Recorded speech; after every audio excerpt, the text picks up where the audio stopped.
Let me just say to Rokana, I mean, I love cool flags. Thank you, Jimmy. Is this video really 20 years bullshit answer? Again, someone who doesn't. Okay, somebody else. Here's the gist of it, okay? Jimmy Dore went on Twitter and he made the argument that AOC, the squad, and first of all, he didn't just go on Twitter to make this argument. He's been making this argument on his show for a while, and it's honestly more a more productive suggestion, or at least it's evolved into a more productive activist mechanism than literally anything that Vaush has ever accomplished on his show. Or anything that was being offered by anyone. I can't remember who I was listening to. I like when I'm at work, I listen to, like, you know, I'm a private podcast diet just like everyone else, right? So I want to say I can't remember who the fuck it was, but it wasn't me that thought of this.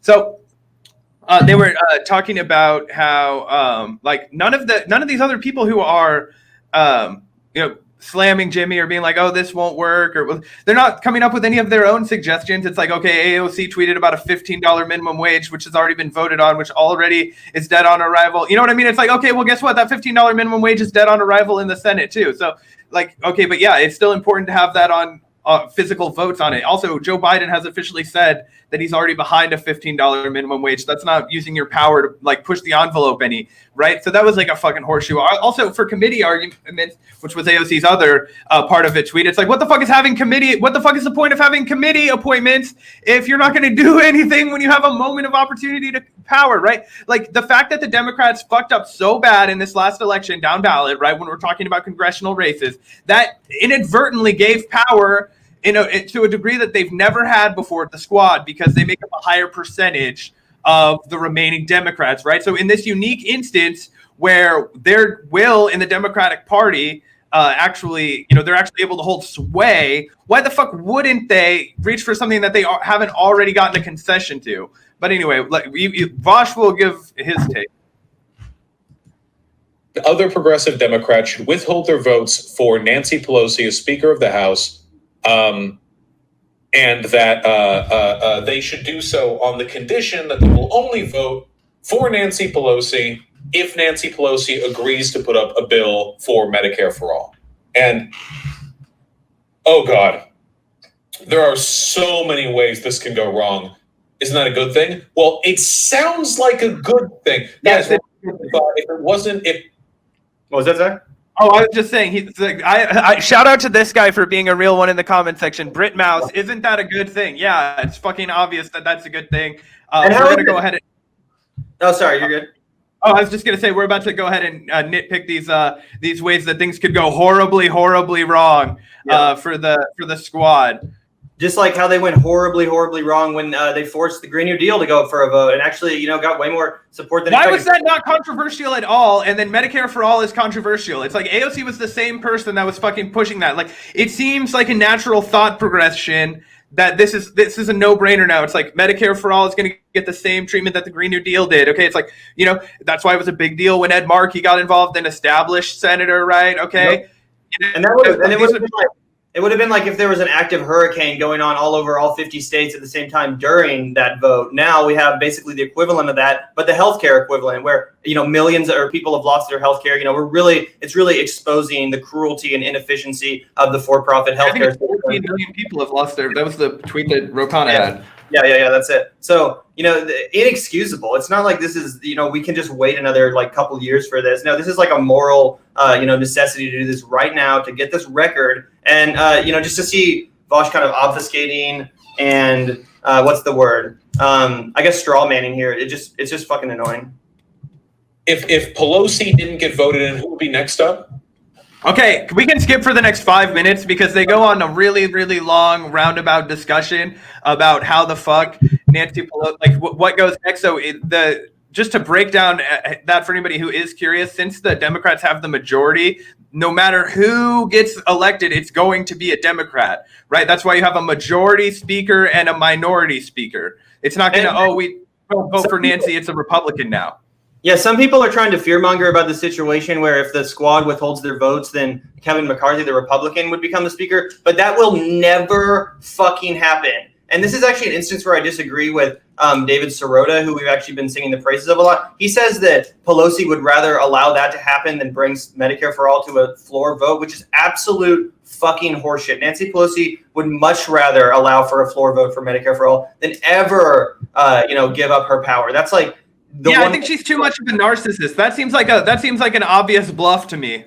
100%, and especially knowing that it won't get through the Senate. I mean, even if the Democrats take over the Senate, she could then just kind of rig it so that enough Democrats vote no or whatever. But no, there's no fucking way, and that's the biggest goddamn straw man about this entire argument that really pisses me off that he keeps going back to, which is like this fucking, and not just Vaush, but in general that people keep going back to, which is no, Nancy Pelosi will not lose out to Kevin McCarthy, and the whole point of the strategy in the first place is to get her to agree to use your leverage to scare her and make her agree to a floor vote on Medicare for all so that doesn't happen, because again, she would never, ever let that happen. To me, this seems like just a really, really, it just seems like a bad take. And I don't even want to assume bad faith from any of these people, because like, obviously you said David Sirota, who obviously is not a bad faith actor, has a difference of opinion. I don't know anything about this Vaush guys that much. So it's like, I'm going to go ahead and assume that, he at least nominally wants Medicare for all because he said that he did at this beginning of this.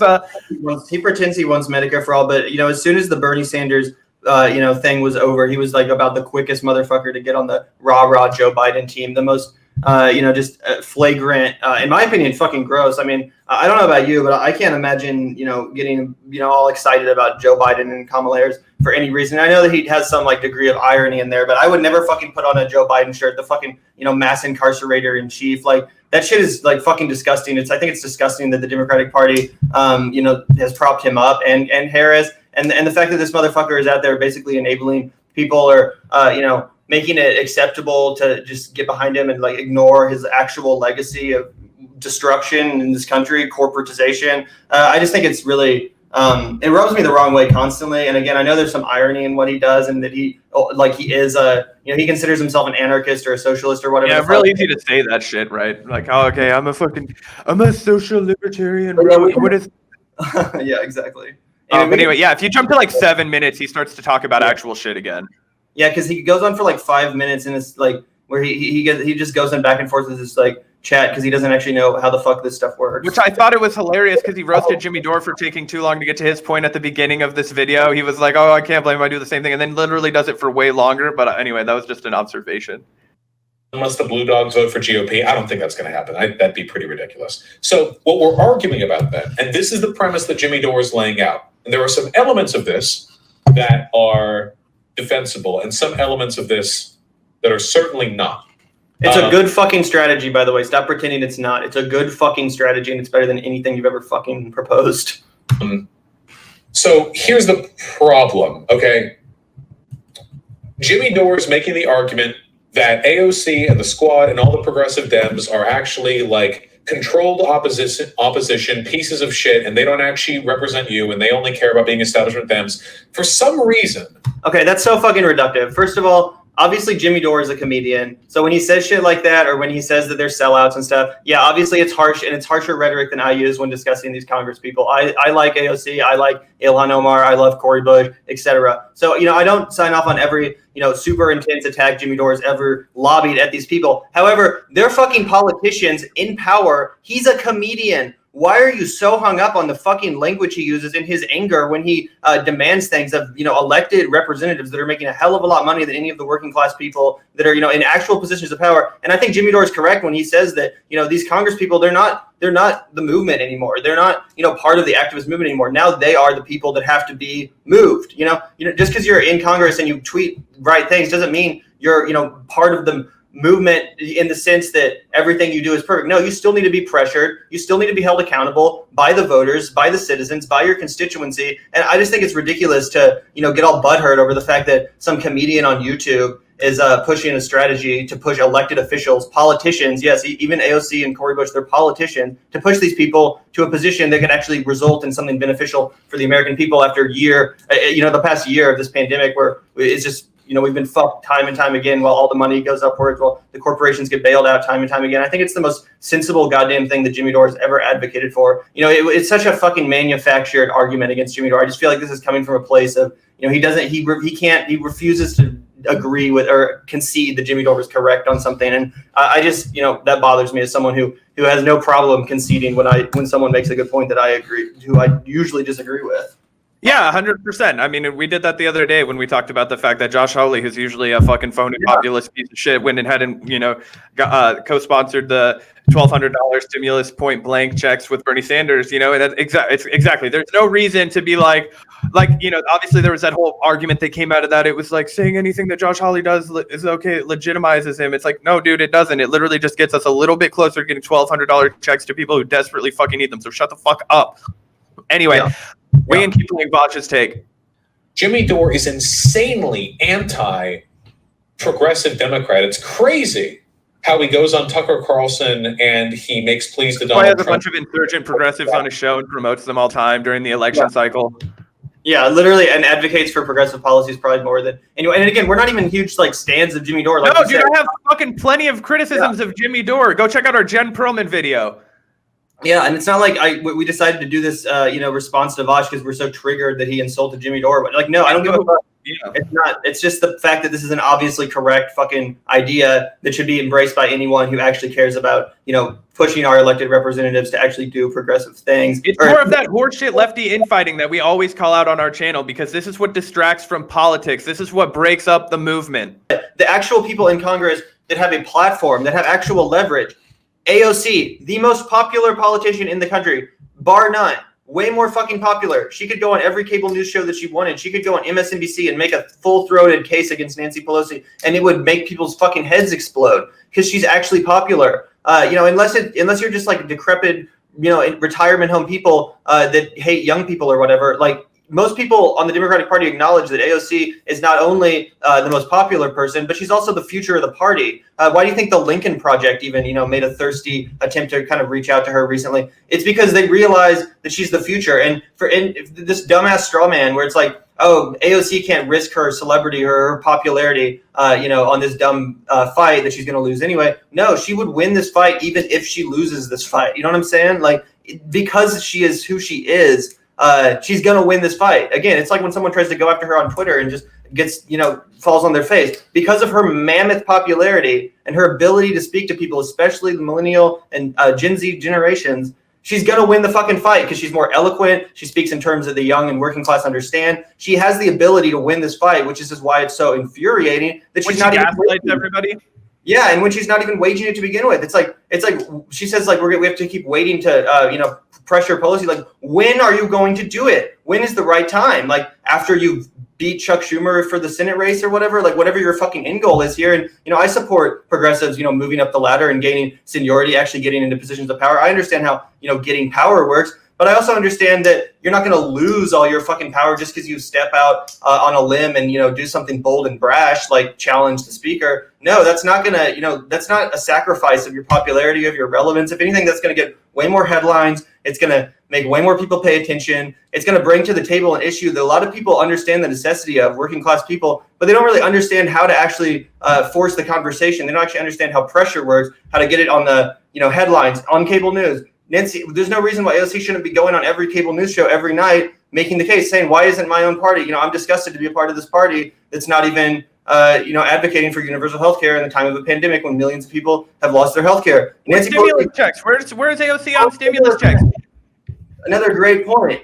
And this isn't, and you literally, we're not kicking the AOC train, right? Like, that's the whole thing. It's like, AOC is not, right now it's time to critique AOC, right? Like, but that doesn't mean broad speaking. It's like AOC is and this is something that Jimmy Dore understands, right? Like, we just talked about it. He uses nightclub comedy, like crass, like super direct language to bring his point home, right? And to create a conversation and get people going. That's his whole idea. That's his whole concept. That's his brand. That's why he's popular. That's why people actually tune into his show and listen to him talk about this fucking shit, right? Because he's entertaining, which I think is just like never gets mentioned. I could disagree with all of his takes, and I would still have to concede that he's at least resonating with people for something, right? So, okay.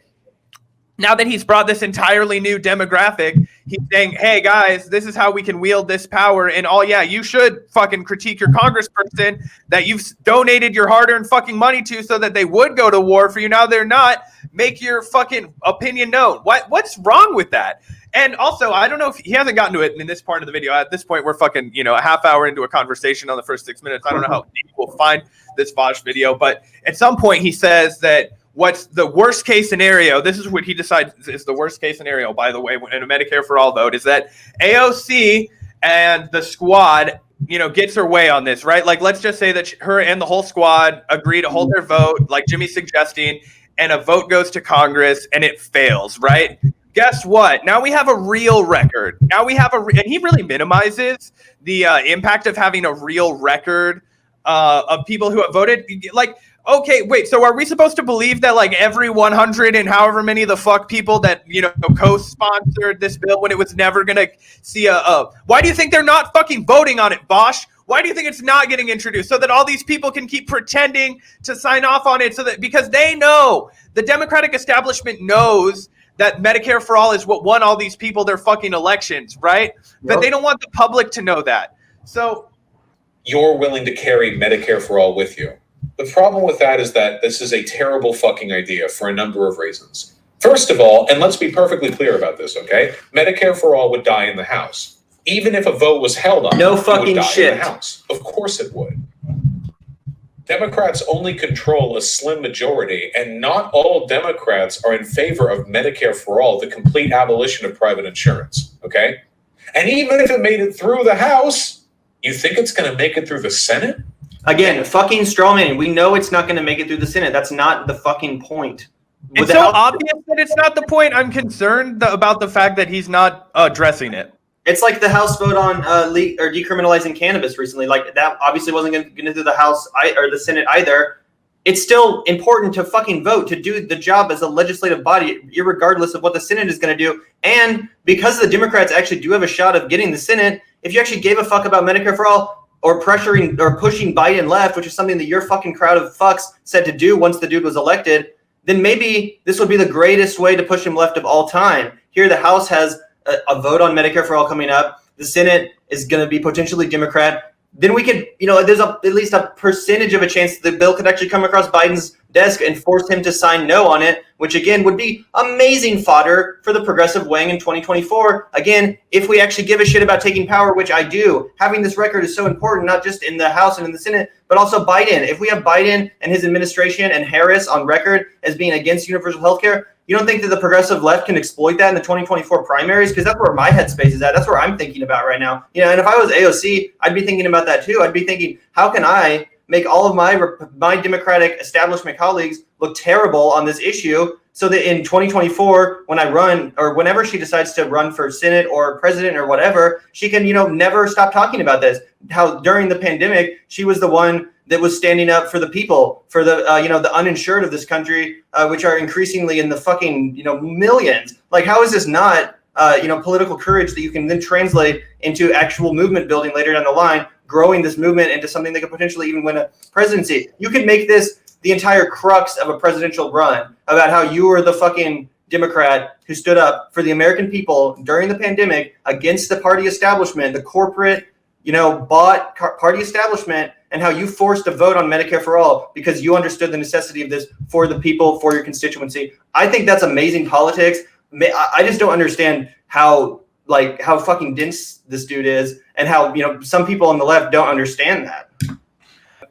But I think AOC, especially because of her platform, like, how on the Republican side, how Republicans are terrified to cross Trump because they know that Trump will tweet about him and basically ruin their reputation and tank their approval numbers within the Republican base. Well, I think AOC, to maybe a slightly lesser extent, has that same kind of ability where she can, use her immense popularity, which, as I meant, again, she's way more fucking popular, at least among our generations, than Pelosi or any of the establishment Democrats. She can actually use that power to destroy these people's careers. And it's just a shame that she doesn't wield that leverage in a way to actually, force them to, consider progressive policy, because that's what I would do with that power. It's an immense power. Yeah, 100%. Do you want to keep playing? Yeah. Best case Senate. is split down the road. You'd need every single Democrat to vote yes on it. Not going to happen. It's just not going to happen. Medicare for All is a really transformative plan. Now, I support Medicare for All. I don't like private insurance. I think it would be best to decommodify our healthcare industry, and that's how you do it, Medicare for All. But that doesn't mean it's going to happen just because you put it up for a vote. Oh. Now, here's what's actually going to happen if it gets put up for a vote. Are you ready for it? Right now, progressive Democrats are fighting for legitimacy within the Democratic Party. They've extracted some concessions. They've moved the Overton window left on certain points. But generally speaking, they're still a minority and they're still beholden to the interests of establishment Dems like Pelosi and what have you, right? Right. So, how do you think it's going to look to the majority of Democratic voters and to the media if the Squad and other progressive Democrats hold up Pelosi, who's generally supported? Because the media loves to portray the Squad favorably no matter what they do. This is such a fucking horseshit argument. Who cares? The people don't care how what are you talking about? Oh, are we not supposed to support Bernie Sanders because, the media is going to smear him as an old man and a socialist? Great. Let's go get behind somebody else then because we're afraid of, what the... Of course, the media is going to smear anybody that asks for fucking anything. Remember when it was outrageous to ask for a $15 minimum wage? Oh, wait, that was 4 years ago when Bernie Sanders started doing it and everybody said he was crazy. And now that's the tame concession, or that's the tame ask, right? Again, and Vaush alluded to this. The Overton window has shifted. And do you want to know why, Vaush? It wasn't because people asked for shit that they already got conceded. It wasn't because they asked for $15 minimum wage over and over and over and over and over and over again. No, it was because Bernie Sanders said, here are bold new policy ideas. They shattered the glass, what people would believe was possible. People were like, oh shit, the government can do that? Oh yeah, fuck, they can. Holy shit, why aren't we doing that? Yeah, it's fucked, right? Yes, it is fucked. Let's do that, right? And you drum up a lot of popular support for these things, right? And now it's time for us to say, okay, great. We've, just like the Green New Deal, we mentioned this earlier in the show. We needed numbers. We need to say, you don't actually support the Green New Deal. That way, like we met earlier last week or whenever the fuck we did the Dianne Feinstein video, right? Like those things are important. Having people on record where you can't run from it. You can't be like, oh yeah, I nominally support that. But then when the rubber hits the road, you're like, oh, whoa. I don't actually like the version of the. No, we need a fucking vote. We need a hard record, and we say, hey, you're either in this or you're out, and we're going to primary the fuck out of you. That's how exercising your power works. Yeah, and I hate too. My least favorite thing about this straw man in particular is that he's just saying that the AOC and the progressives in Congress, that they just have to bend to the framing of the establishment of the media. There's well, how's it going to look from an optics perspective if they vote and it doesn't go as we plan and it makes the progressives embarrassed? That won't happen unless they allowed it to happen. And for the 100th time, I will remind you that AOC has a far bigger platform, far more celebrity political influence, and just influence with the public. I should say that's a caveat. In general, though, for a politician, she has so much more of an ability to change the narrative, and there's no reason why she has to play along with the Democratic Party just because she is a part of it. She could go on, and now that Biden is the president-elect, she could go on cable news every single day and call them out for not instituting or at least being behind universal health care. There's no reason why she can't say everyone that's against universal health care is my enemy. That's what I would do. Again, I don't know why this isn't the obvious position, especially if you're someone that sailed into Congress on this, bold, radical platform of I'm going to do what it takes to, push this. It wasn't like your primary was even fucking close. How is this any different than outside of Nancy Pelosi's office on your first fucking day? Exactly. And it's not like you have an election coming up tomorrow. You just got reelected by a sweeping margin. Why don't you do something with that fucking, that mandate, essentially? That's what it is. It's a mandate to go in there and actually do what, you said you were going to do. And, here, let's watch a little bit more of this fucking garbage. Condition she put forward a bill that is statistically impossible to pass. That is an optics nightmare. And you know what's going to make it look even worse? What if Pelosi agrees and it gets no votes? Doesn't that make us look like shit? Then fucking AOC should leave the Democratic Party and join the People's Party. You know what I'm saying? Like, if your own party is not going to vote and no one votes for it, then why the fuck are you even a part of the Democratic Party? Like, obviously, I'm not trying to be fucking dense here, and I get the Democrats are better than the Republicans, but like, goddamn, if that's really the state we're at, Vaush, and like that's an acceptable state of affairs for you, then fucking get on the side of the fucking third party, man. Like, I don't understand like how this is tenable because people are fucking dying out there. Yeah. They throw out some of their goodwill and some of their political efficacy. Pelosi ends up putting forward the Medicare for All bill for votes. And then because Pelosi still controls the party, most Democrats don't vote for it. Isn't the point to get a record on who supports it and who doesn't? Yes. Yeah, but you can already ask politicians. No, you what their can't. position No, is. you can't. That's such a bold face fucking anybody. Why would he how could you fucking say that? That's like when people say money doesn't influence politics. That's such an obvious horseshit lie. Oh, why don't you just ask them? Are you fucking kidding me? Are you fucking kidding me? I don't even have anything else to say about that. This guy would have said, we shouldn't bring the Iraq war up for a vote. We should just, let Bush do it unilaterally without, it going through Congress. It's all good. What if it passes in a sweeping fashion? Wouldn't that make the anti-war movement look bad? If the Iraq war was voted on in a sweeping fashion, we better just let them do it unilaterally.